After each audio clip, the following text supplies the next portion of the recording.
Hello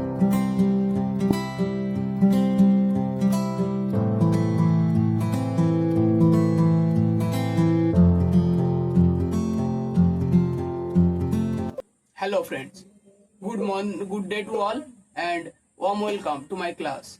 I am Rahat and you are watching Legacy of Library. কিন্তু যে mediocre student আমি সে কেমন ভাবে দেব? Hello students, good day to all and warm welcome to my class. This is Rahat and you are watching Legacy of Library. সেগুলো কি করবে? সেগুলো সামনের যে ব্যক্তি রয়েছে তার উপর প্রভাব ফেলবে। সে তোমার প্রতি অ্যাট্রাকটিভ হবে, তোমার প্রথম ইমপ্রেশনই তার উপর প্রভাব ফেলবে। আই ইট রাইস প্রথমে ছোট সেন্টেন্স তৈরি করো, তারপর বড় সেন্টেন্স করো। I eat rice slowly, I eat rice in every morning. তার যে এফেক্ট রয়েছে সেটা দেখতে পাবে এবং অবশ্যই কমেন্ট করে সেই দিন এসে জানিও যে স্যার আপনার ট্রিপস ফলো করে আমি লাভবান হয়েছি। Hello friends, good day to all and warm welcome again to my class. This is Rahat and you are watching Legacy of Library.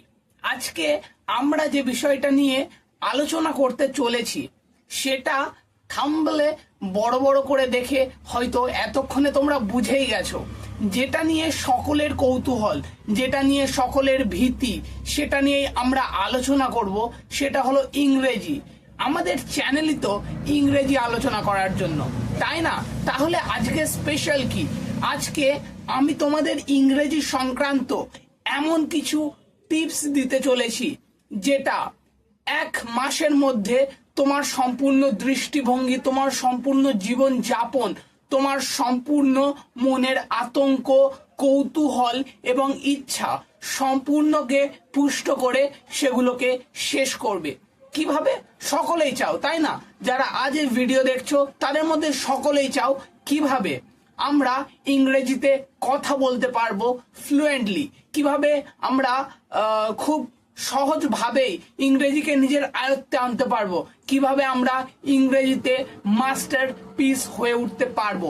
এবং সেটার উপর ডিপেন্ড করে আজকে আমাদের এই ভিডিওটা। এমন ভিডিও ইউটিউবে চারিদিকে ছড়িয়ে ছিটিয়ে রয়েছে, তবে আমি আজ তোমাদের এমন কিছু টিপস দিতে চলেছি যে টিপসগুলো যদি অক্ষরে অক্ষরে তোমরা পালন করো তাহলে দেখবে ইংরেজি কিছুই নয়।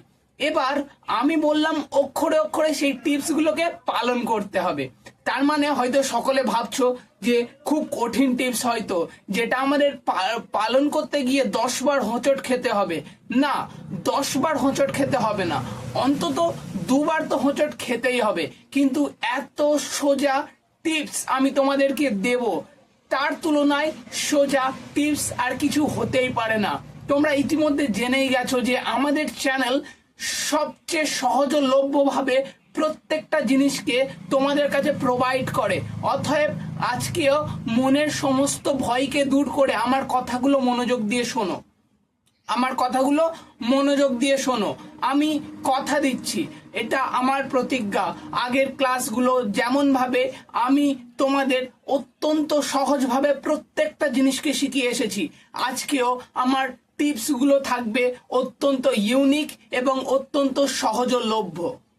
তাহলে আমরা বিষয়টা শুরু করব তার আগে আমরা একটা গল্প বলবো এবং এই গল্পটা দিয়েই বিষয়টা এমন শুরু হচ্ছে, এই গল্পটা দিয়েই বিষয়টা শেষ হবে। আজকে আমি একটা গল্পের মাধ্যমে তোমাদেরকে বুঝিয়ে দেব ইংরেজি কি, হোয়াট ইজ ইংলিশ, এবং ইংরেজি কিভাবে শিখতে হয় এবং ইংরেজি কিভাবে শিখতে হয়।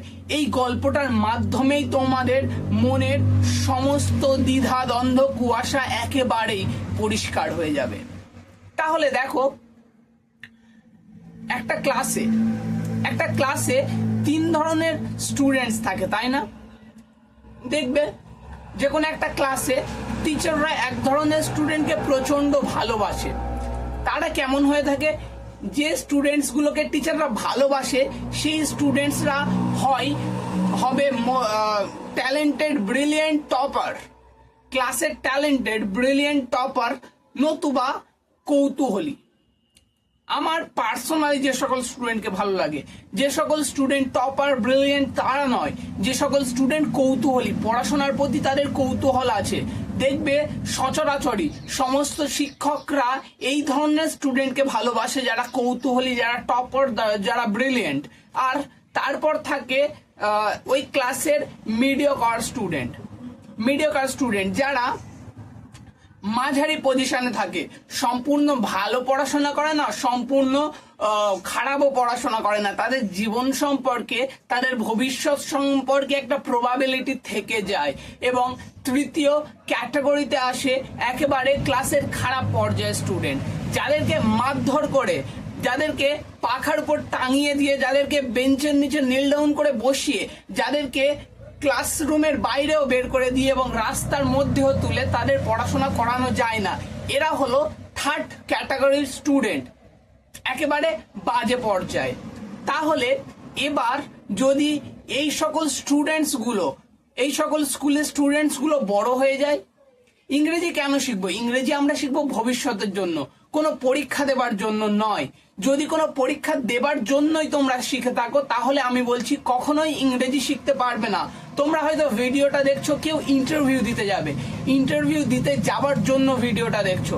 কেউ হয়তো কোনো কম্পিটিটিভ এক্সামে বসবে, যে এক্সামটা সম্পূর্ণ ইংরেজিতে অর্গানাইজড করা, তাই তোমরা ভিডিওটা দেখছো, যে যাতে আমরা কম্পিটিটিভ এক্সামটা পাস আউট করতে পারি, বা যাতে আমি ইন্টারভিউটা দিয়ে আমার জবটা পেয়ে যেতে পারি। তাহলে কখনোই ইংরেজি শিখতে পারবে না। ইংরেজি শিখবো আমরা ভবিষ্যতের জন্য, ইংরেজি শিখবো আমরা ভালোবাসা দিয়ে, ইংরেজি শিখবো আমরা কৌতূহল দিয়ে। বোঝা গেল? এবার বলি একটা গল্পটা কি? একটা ক্লাসে দু ধরনের স্টুডেন্ট ছিল। আমি বলেছিলাম তিন ক্যাটাগরির স্টুডেন্ট ছিল, একটা হলো টপার, মিডিওকার, আর একজন লোয়ার। তাহলে এবার স্কুল জীবন পেরিয়ে যদি সেই স্টুডেন্টস গুলো চাকরির ইন্টারভিউ এর জন্য প্রস্তুতি নেয়, যেহেতু লোয়ার স্টুডেন্টস গুলোর পড়াশোনার প্রতি একেবারেই মনোযোগ ছিল না, তারা কলেজে ওঠার আগেই পড়াশোনা থেকে চ্যুত হয়ে গেছে, অর্থাৎ তারা পড়াশোনা ছেড়ে দিয়েছে। কিন্তু মিডিওকার স্টুডেন্ট, দেখবে টপার স্টুডেন্টসদের চেয়ে মিডিওকার স্টুডেন্টসরাই বেশি লড়াকু হয়।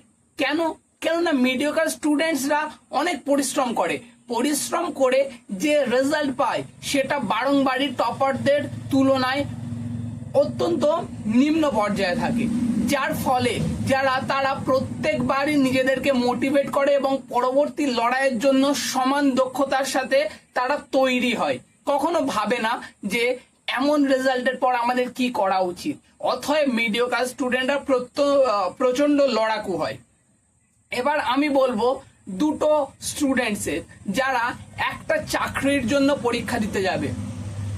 ধরে নাও দুজনেই, আমি যেহেতু ইংরেজি টিচার, আমি ইংরেজি দিয়েই উদাহরণটা দিই, দুজনেই প্রফেসর হবার জন্য একটা কলেজে ইন্টারভিউ দিতে যাবে। দুজনেই ভালোভাবে নিজের সাবজেক্টের উপর দক্ষতা রয়েছে।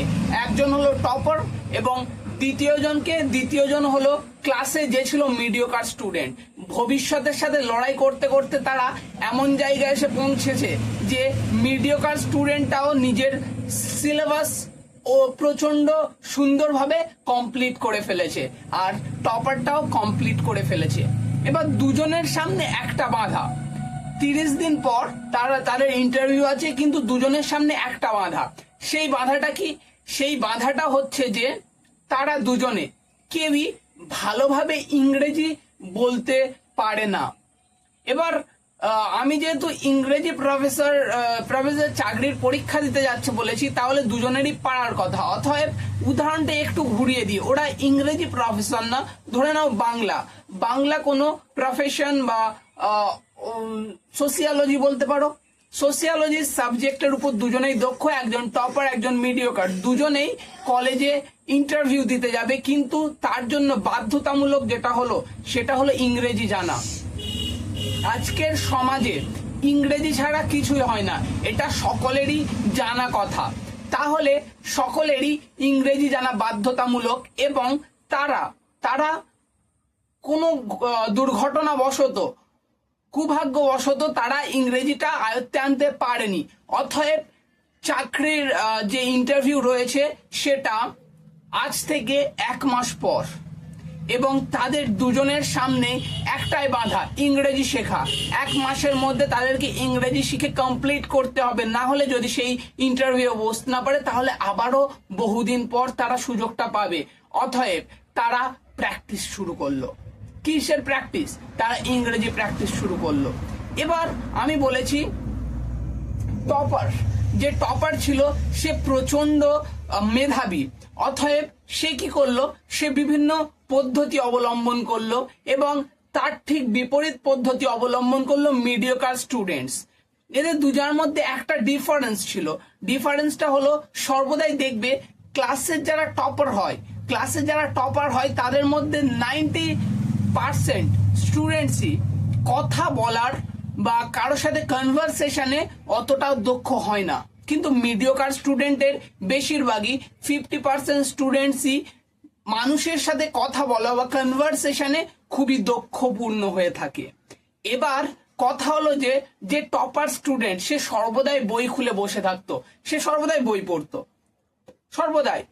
এবার তার অনেক নলেজ ছিল, কিন্তু সে যেহেতু সর্বদাই বই পড়তো, মানুষের সাথে তেমন কনভারসেশন করতো না, অতএব তার কনভারসেশন কোয়ালিটি নিম্ন ছিল।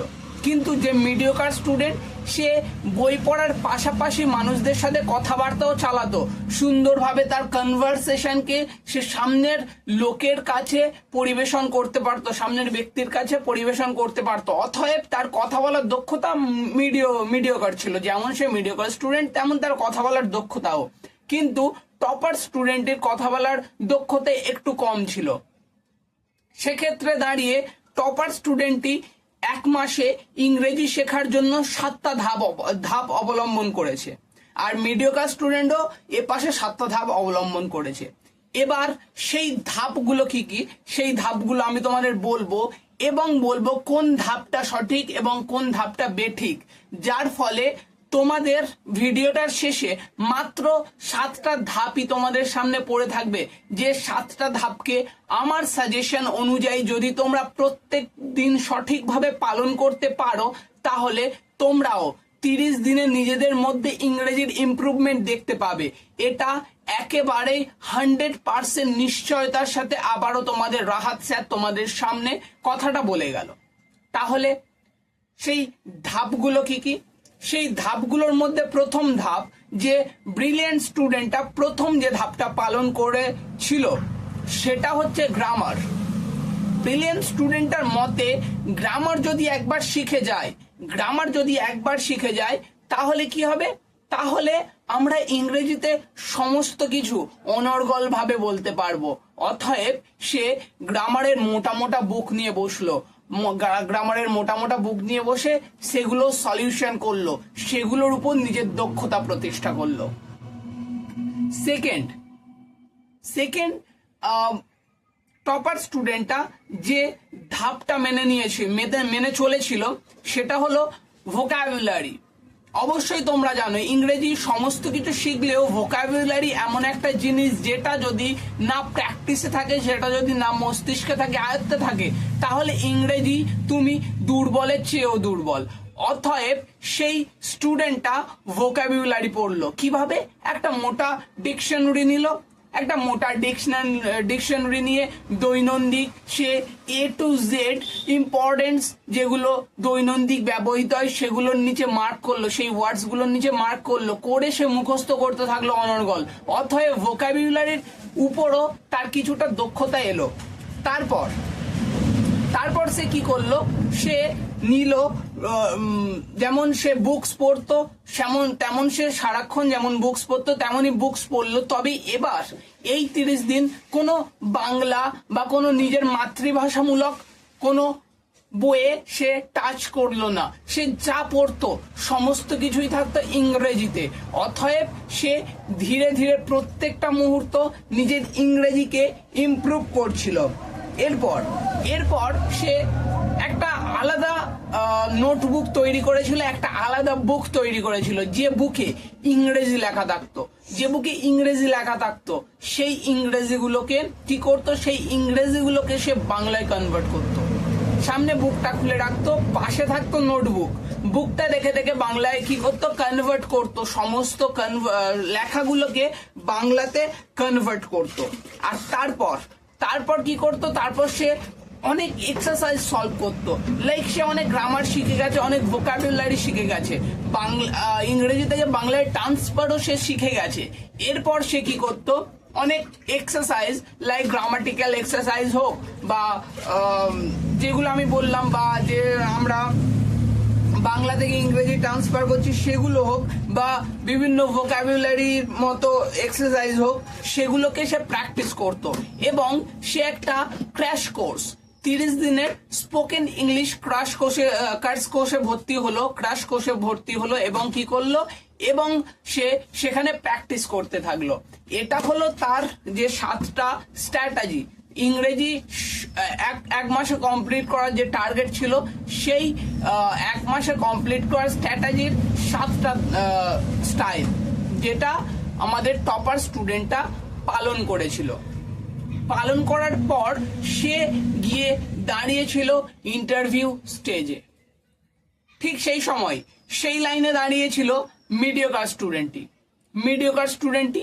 এবার আমরা জানবো মিডিওকার স্টুডেন্টটি কি কি ধাপ অবলম্বন করেছিল এবং এই দুটো ধাপের মধ্যে কোনটা সঠিক। মিডিওকার স্টুডেন্টটি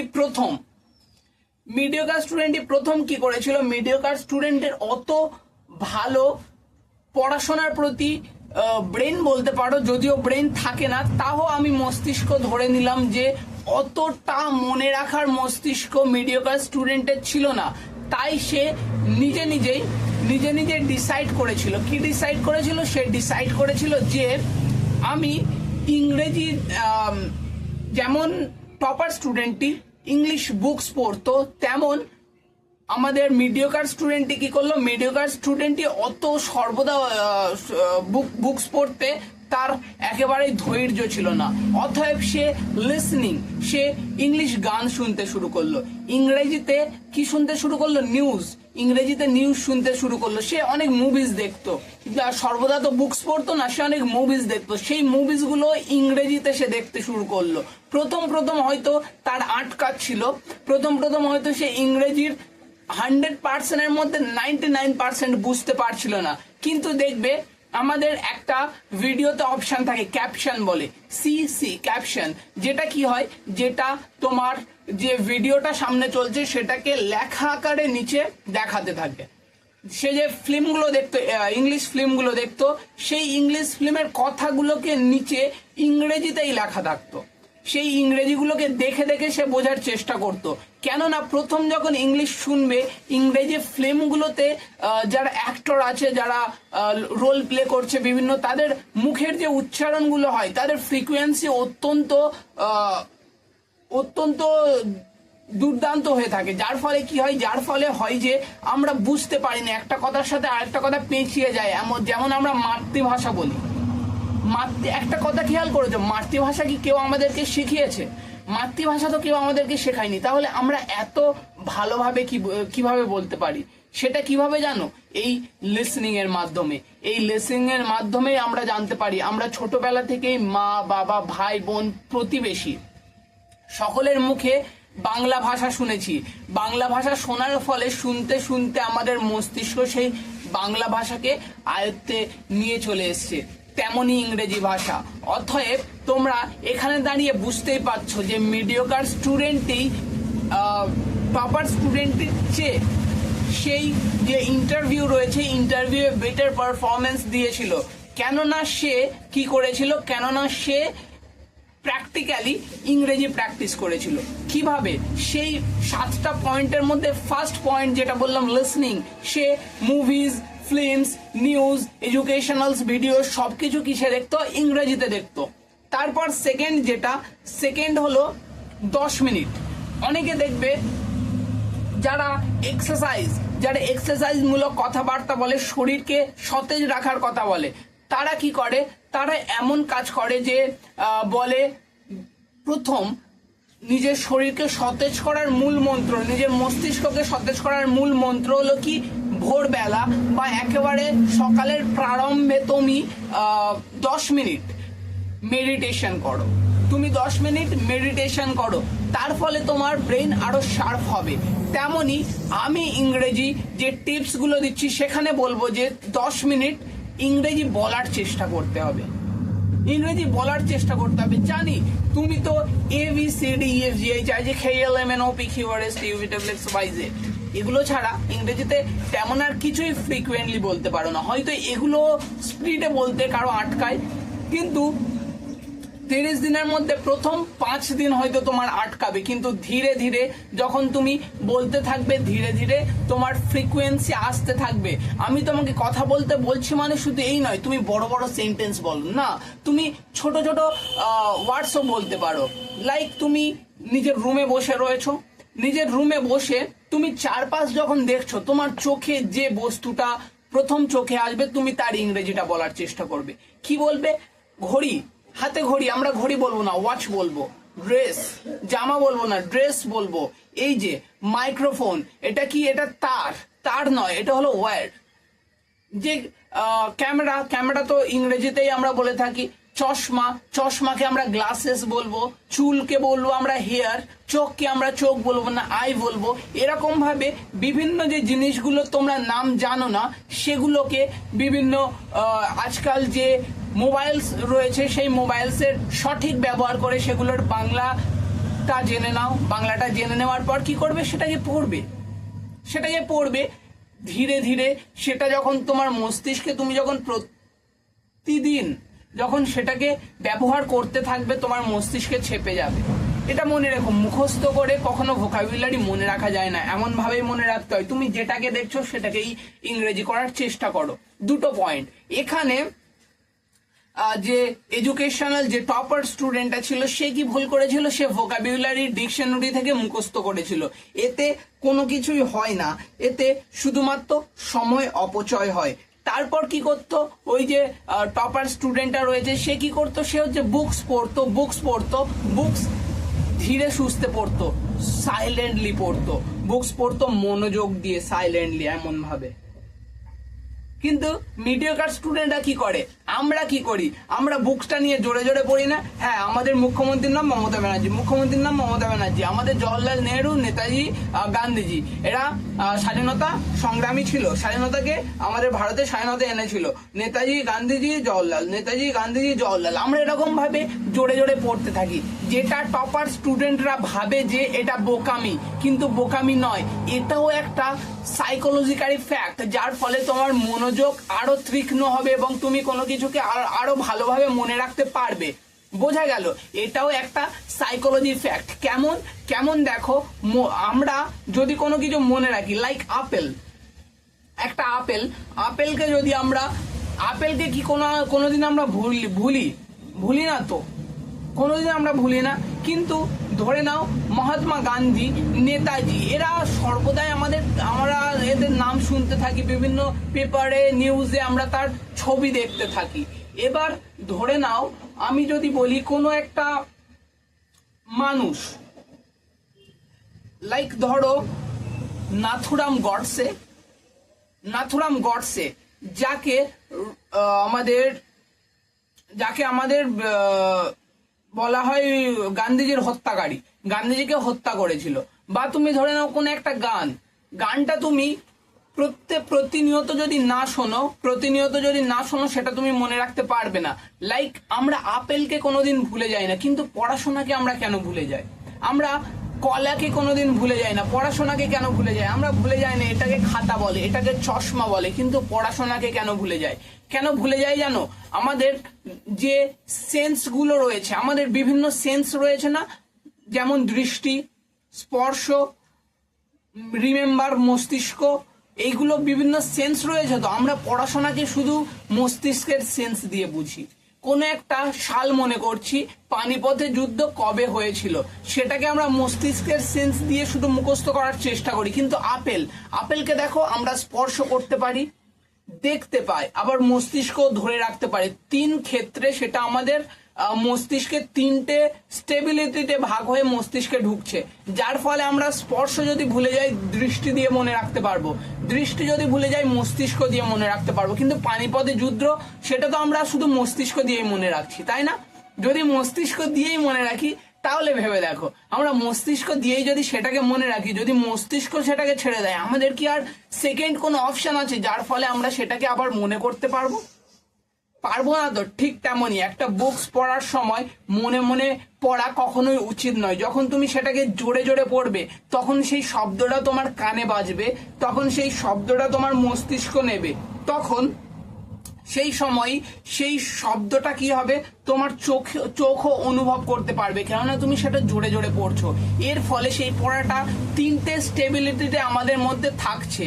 যদি মস্তিষ্ক ভুলে যায়, আমাদের কানে শুনতে শুনতে যে অভ্যাসটা চলে আসে সেটা দিয়ে আমরা মনে করতে পারবো। বোঝা গেল? অতএব আমাদের যে মিডিওকার স্টুডেন্ট ছিল সে ইংরেজিটা কি করতো, ইংরেজিটা জোরে জোরে পড়তো। ইংরেজি কোন একটা বুকস নিত, যেমন ফিল্মস দেখার পর, এডুকেশনাল ভিডিও দেখার পর তারও তো কিছু পড়ার সময় থাকতো। আমি বলেছি অল্প পড়তো, কিন্তু পড়তো। সে যেটুকু সময় পড়তো, ইংলিশ বুকস পড়তো, সেগুলো জোরে জোরে পড়তো। কিন্তু ওদিকে টপার স্টুডেন্টই অতটাও জোরে জোরে পড়তো না, ধীরে সুস্থে আস্তে আস্তে পড়তো, একেবারে সাইলেন্টলি, যার ফলে তার কথার মধ্যে ফ্রিকুয়েন্সি আসেনি। বোঝা গেল? আর যে মিডিওকার স্টুডেন্ট সে আগেই তো কনভারসেশনে দক্ষ ছিল, কথা ভালো করে ডেলিভার করতে পারতো, অতএব তার ইংরেজিটা আয়ত্তে আনতে অতটাও কঠিন হয়নি।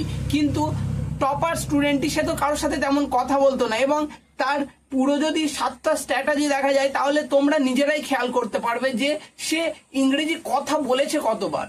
তাকে তো কোনো একটা ইন্টারভিউয়ে গিয়ে তাকে তো গ্রামার ধরবে না, তাকে ভোকাবুলারি ধরবে না, তাকে কথা বলতে হবে, তাই না?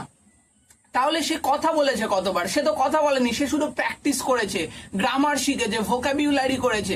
সে মুখে কতবার প্র্যাকটিস করেছে, that I go to school. আমার যে কেউ যদি বলে I go to school, I go to school, তার গলার মধ্যে যদি জড়তা থাকে তাহলে সে কিভাবে কথা বলবে? কিন্তু সে সেই জড়তার দিকে পাত্তা না দিয়ে শুধুমাত্র ভোকাবুলারি মুখস্থ করে গেছে, সে সেটাকে কি ডেলিভার করতে পারবে? এটাই হলো টপার স্টুডেন্টের সেই যে ইন্টারভিউ, সেখানে ফেল হবার প্রধান কারণ। আর মিডিওকার স্টুডেন্টের বেটার পারফরমেন্স দেওয়ার এটাও একটা প্রধান কারণ যে সে সমস্ত কিছুকে কি করত, প্র্যাকটিক্যালি প্র্যাকটিস করত। তারপর কি হলো, এতটা হলো। 4 নম্বরে যেটা, 4 নম্বরে প্রায় সমান জিনিস বলতে পারো। 4 নম্বরে তুমি করতে পারো মিরর মেথড। মিরর মেথড কি? সে যেহেতু কনভারসেশনে আরো দক্ষ ছিল, আরো কনভারসেশনটাকে স্ট্রং করার জন্য সামনে তুমি একটা আয়না নিতে পারো। আয়না নিয়ে, আয়নায় যে তোমার প্রতিচ্ছবিটা দেখা যাচ্ছে তার চোখে চোখ রেখে তোমাকে 10 মিনিট কথা বলতে হবে। এর ফলে কি হবে, এর ফলে তোমার কনভারসেশন আরো বেটার হবে, এবং এটা খুবই এফেক্টফুল। প্রত্যেকটা স্পোকেন ইংলিশ ক্লাস শুরু করার আগে প্রথম ইন্ট্রোডাকশন পার্টে এটাকে তোমার বলা হয় যে এটা অবশ্যই করা উচিত, এবং এটা খুব এফেক্টফুল। আমিও বলছি খুব এফেক্টফুল। এরপর কি করেছিল, এরপর যে মিডিওকার স্টুডেন্ট ছিল সে করেছিল পিকচার মেথড। পিকচার মেথড কি? সে, আমি বললাম, যা দেখতো, যে জিনিসটাকে দেখছো সেটাকে ইংরেজিতে ট্রান্সলেট করার চেষ্টা করতো। কিন্তু ওদিকে যে ব্রিলিয়েন্ট বা টপার স্টুডেন্টটা ছিল সে কি করতো, সমস্ত ইংলিশকে বাংলা করার চেষ্টা করতো। ভেবে দেখো, আমরা ইংরেজি শিখছি না বাংলা শিখছি? আমরা ইংরেজি শিখছি, তাহলে ইংরেজি থেকে বাংলায় কেন ট্রান্সফার করব? আমরা তো বাংলা থেকে ইংরেজিতে ট্রান্সফার করব, তবেই তো আমাদের দক্ষতা আসবে। তাহলে এই ভুলগুলো করো না। আমরা বাংলা থেকে ইংরেজিতে কোনো কিছুই ট্রান্সফার করবো না। লাইক এটা ওয়াচ, এটাকে আমরা ওয়াচ বলবো, এটাকে আমরা ঘড়ি বলবো না। এখানে লেখা আছে মোটিভেশন। মোটিভেশন মানে আমরা বাংলায় ট্রান্সফার করছি। মোটিভেশন মানে হলো অনুপ্রেরণা। মোটিভেশন মানে হলো অনুপ্রেরণা, আমরা বাংলায় ট্রান্সফার করছি। বাংলায় কেন ট্রান্সফার করব? আমরা বাংলাকে ইংরেজিতে ট্রান্সফার করব, যাতে আমাদের মস্তিষ্ক ইংরেজি ভাষার প্রতি দক্ষ হয়ে ওঠে। যেমন মাতৃভাষার প্রতি আমরা ধীরে ধীরে দক্ষ হয়ে উঠেছি। শুনতে শুনতে মাতৃভাষাকে আমাদের ব্যাকরণ শেখার দরকার হয়নি, বাংলা ব্যাকরণ শেখার দরকার হয়নি, আমরা সেগুলো অটোমেটিক্যালি বলতে পারি। ঠিক তেমন ভাবে ইংরেজিকেও আমরা তেমন করার চেষ্টা করব। এবার আরেকটা যে পয়েন্ট হলো, অনেকের এই পয়েন্ট, এই আমি যে ট্যাকটিক্স গুলো বললাম সেগুলো তারা ফলো করে, কিন্তু তাদের জিভের জড়তা থেকে যায়। জিভের জড়তা থেকে গেলে ছোটবেলায় বলে যে জিভকে ব্রাশ করতে হবে। এরকম একটা গোলাকার টিনের মতো কিছু দিয়ে দেয়, জিভকে ঘষতে হবে তাতে, তাই না? এতে কোনো কাজ দেয় না। আমি বলবো পেন্সিল মেথড বলে আরেকটা মেথড আছে, যেটা কি করে, যেটা পেন্সিলটাকে গালের মধ্যে পুড়ে দেয়। আমার কাছে কোনো পেন বা পেন্সিল নেই, পেন্সিলটাকে দাঁতের মধ্যে রাখবে, রেখে উচ্চারণ করবে। কি উচ্চারণ করবে? ভাওয়েলস কে উচ্চারণ করবে, এই আই ও ইউ। লাইক পেন্সিলটাকে দাঁতের মধ্যে রাখবে কেমন ভাবে, এমন ভাবে রাখার পর উচ্চারণ করবে A E I O U, A E I O U, A E I O U. এর ফলে তোমার উচ্চারণটা আরো সঠিক হবে। আর সবচেয়ে শেষে যে জিনিসটা একেবারেই যে টপার স্টুডেন্ট ছিল তার থেকে যে মিডিওকার স্টুডেন্ট ছিল তাকে ভিন্ন করেছিল, সেটা কি? সেটা হলো কনফিডেন্স লেভেল। দেখো, যে মিডিওকার স্টুডেন্ট ছিল সে তো সকলের সাথে কনভারসেশন প্রথম থেকেই করতো, কিন্তু যে টপার ছিল সে অতটাও কনভারসেশন করতো না। এর ফলে যে টপার ছিল তার কথা বলার যে কনফিডেন্স সেটা লো ছিল। এটাই তো মূল কারণ। শুধুমাত্র পড়াশোনা করলে হবে না, আমাদেরকে কথাও বলতে হবে। সামনের ব্যক্তিটার সাথে এমন ভাবে কথা বলতে হবে যেন সামনের ব্যক্তিটা ইমপ্রেস হয়ে যায় তোমার প্রতি। শুধুমাত্র পড়াশোনা করে কেউ কোনো কিছুই অর্জন করতে পারেনি, তাহলে আমাদের সামনের ব্যক্তিটার সাথে কথা বলতে হবে কেমন ভাবে? যদি টপার স্টুডেন্টটা যে কারোর সাথে কথা বলতে পারেনি, সে যদি আমার ক্লাসে ইন্ট্রোডাকশন দিতে আসে, কেমন ভাবে বলবে? হাতটা এমন থাকবে, hello friends, good day to all and warm welcome to my class. I am Rahat and you are watching Legacy of Library. কিন্তু যে মিডিওকার স্টুডেন্ট আমি, সে কেমন ভাবে দেবো? Hello students, good day to all and warm welcome to my class. This is Rahat and you are watching Legacy of Library. এমন ভাবে আমরা ইন্ট্রোডাকশনটা দেব, যে ইন্ট্রোডাকশনটা সামনের যে ব্যক্তিটা রয়েছে, তোমার হাত নড়াচড়া, তোমার চোখের বাচনভঙ্গি বা তোমার কথা বলার স্টাইল, সেগুলো কি করবে? সেগুলো সামনের যে ব্যক্তি রয়েছে তার উপর প্রভাব ফেলবে। সে তোমার প্রতি অ্যাট্রাকটিভ হবে, তোমার প্রথম ইমপ্রেশনই তার উপর প্রভাব ফেলবে। কিন্তু যে টপার স্টুডেন্ট, সেও তো এখানে ব্যর্থ হলো। কনফিডেন্স লেভেল, শুধুমাত্র পড়াশোনা করে কেউ কোনো কিছু অর্জন করতে পারেনি। অতএব যে ইংলিশ টিচার বলে ভোকাবুলারি মুখস্থ করে নাও, লিস্ট আমি তোমাকে প্রোভাইড করছি। তোমার যে ইংলিশ টিচার বলে যে আমাদের গ্রামার ডাইজেস্ট কোর্সে ভর্তি হয়ে যাও, ভর্তি হয়ে গিয়ে সেখানে আমি তোমাদের সবকিছু প্রোভাইড করব, সেগুলো তোমরা নাও, প্র্যাকটিস করো, তাহলেই তোমরা ইংরেজিতে অনেক স্ট্রং হয়ে উঠবে। না, এগুলো একেবারেই সঠিক নয়। যদি ইংরেজিতে স্ট্রং হতে যায় তাহলে প্র্যাকটিসের অত্যন্ত প্রয়োজন। আমি যেমন ভাবে বললাম, 7টা আমি তোমাদের টিপস দিয়েছি এবং সেই 7টা টিপসকে আমি আবারও বলবো, কেননা প্রত্যেকটা টিপস আমি গল্পের মাধ্যমে দেওয়ার ফলে অনেকেরই মাথার মধ্যে থেকে সেই টিপস অদৃশ্য হয়ে গেছে। প্রথম টিপস কি? প্রথম টিপস হলো লিসনিং। তোমাদেরকে শুনতে হবে, বুঝতে হবে। ইংরেজি নিউজ, ভিডিওস, ইটসেট্রা যা রয়েছে সমস্ত কিছুকে বুঝতে হবে। তারপর ডেইলি 10 মিনিট তোমাদেরকে সেন্টেন্স তৈরি করার চেষ্টা করতে হবে। প্রথম ভাঙাচোরা সেন্টেন্স তৈরি হোক, কিন্তু ধীরে ধীরে শিখতে পারবে। I eat rice. প্রথমে ছোট সেন্টেন্স তৈরি করো, তারপর বড় সেন্টেন্স করো। I eat rice slowly, I eat rice in every morning. এমন ভাবে বড় সেন্টেন্স তৈরি করতে থাকো। একদিন তোমরা অবশ্যই, একদিন কেন, আমি বলেছি 30 দিনে অবশ্যই তোমরা নিজেদের মধ্যে প্রভাব দেখতে পাবে, তার যে এফেক্ট রয়েছে সেটা দেখতে পাবে। এবং অবশ্যই কমেন্ট করে সেই দিন এসে জানিও যে স্যার আপনার ট্রিপস ফলো করে আমি লাভবান হয়েছি। তৃতীয় হলো কনফিডেন্স লেভেল। তোমাদেরকে অবশ্যই কারোর সাথে কথা বলতে হবে, প্রত্যেকের সাথে কথা বলতে হবে। কনভারসেশন স্টাইল স্ট্রং করতে হবে, এবং কনভারসেশন স্টাইল স্ট্রং করার আরো একটা মেথড বললাম, মিরর মেথড। আয়নার সামনে দাঁড়িয়ে নিজের চোখে চোখ রেখে কথা বলতে হবে। তার ফলে কনভারসেশন এবং তোমার হাত বা চোখ নাড়ার ভাষণভঙ্গি তুমি নিজেই বুঝতে পারবে। আমি পা বলতে যাচ্ছিলাম, পা নাড়ার ভাষণভঙ্গি হয় কোনো প্রভাব ফেলে না। যাই হোক, তারপর পেন্সিল ট্রিক্স, যেটা গালে পেন্সিল রেখে করতে বললাম। থার্ড কি? পিকচার মেথড, বিভিন্ন ছবি দেখে করতে বললাম। তাহলে আর বলেছি জোরে জোরে পড়তে হবে, যার ফলে আমাদের সেন্স অফ হিউমার আরো স্ট্রং হয়। আমরা একটা জিনিসকে 3 রকম বা 4 রকম স্টেপে, 4 রকম স্ট্র্যাটেজিতে নিজেদের মধ্যে মনে রাখতে পারি। বোঝা গেল? তাহলে আমি এতটাই ভিডিওটা শেষ করব, পুরোটা সম্পূর্ণ দেখলে আশা করছি তোমরা বিষয়টা বুঝতে পারবে। এবার আরেকটা কথা বলি, আমরা যদি তোমরা আমাদের সহায়তা করো তাহলে আমি আনবো এমন একটা ক্লাস, যে ক্লাসে এই 7টা টিপসকে কাজে লাগিয়ে তোমাদেরকে ইংরেজি শেখানো হবে। সেটা স্পোকেন ইংলিশ ক্লাস তোমরা বলতে পারো, আবার নাও বলতে পারো, কেননা আমি সম্পূর্ণ স্পোকেন ইংলিশের স্ট্যাটিস্টিক্স আমি ফলো করব না, আমি নিজের মতো তোমাদেরকে বোঝানোর চেষ্টা করব। সেটা যদি তোমরা চাও তাহলে কমেন্ট করে আমাকে জানাও। আর এতটাই আমি আজ শেষ করব। প্রথম থেকে যতটা বললাম 30 দিনে তোমরা প্র্যাকটিস করতে থাকো। 30 দিনে কোনো টিচারকে টাকা দিয়ে স্পোকেন ইংলিশে ভর্তি হয়ে কোনো লাভ হবে না যদি না তুমি নিজে প্র্যাকটিস করো। অতএব 30 দিন তোমরা প্র্যাকটিস করতে থাকো। আমি যেটা বললাম সাতটা ধাপ 24 ঘন্টায় তোমরা কি ফলো করতে পারবে না? কত সহজ ধাপ, তাই না? ফলো করো। দেখা হচ্ছে পরের ক্লাসে। Stay healthy and be careful. Keep practicing English with Rahat sir.